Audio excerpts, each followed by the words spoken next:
আসসালামু আলাইকুম। Wait wait wait, একটু কেটে নেবেন না, স্কিপ করবেন না। আপনার সাথে কথা আছে, জরুরি কথা, যা বললে আপনার ভালো লাগতে পারে।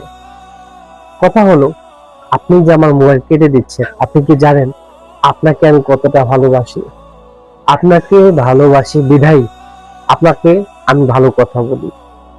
আমি আপনাকে খারাপ কথা বলতে পারতাম, হাসাতে পারতাম, কাঁদাতে পারতাম, কিছু ছলচাতুরমূলক কথাও বলতে পারতাম। আমি চাই আপনি, আমি, আমরা একসাথে জান্নাতে যেতে। এজন্য আপনাকে আল্লাহ তাআলা যে নিষেধ করেছে এ কথা আপনার সামনে তুলে ধরি। আল্লাহ তাআলা আমাদেরকে যেভাবে চলতে বলেছে সেটা আপনার সামনে তুলে ধরার চেষ্টা করি। আল্লাহ তাআলা আমাদেরকে মুসলিম হিসেবে যে করণীয় দিয়েছে সেই কাজগুলো মনে করিয়ে দিতে চাই, স্মরণ করিয়ে দিতে চাই। জাস্ট আপনাকে স্মরণ করা মানে আমারও নিজে মনে করা।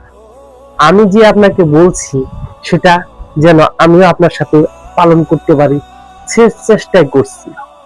আল্লাহ তাআলা আপনাকে, আমাকে, আমাদেরকে, সবাইকে জান্নাতুল ফেরদাউস দান করুন। আল্লাহ তাআলা আমাদের কবর আযাবগুলো মাফ করে দিন। আল্লাহ তাআলা আমাদেরকে কিয়ামতের হিসাব নিকাশ গুলো সহজ করে দিন। আমিন। আর কথাটি ভালো লাগলে শেয়ার করে দিন। আসসালামু আলাইকুম।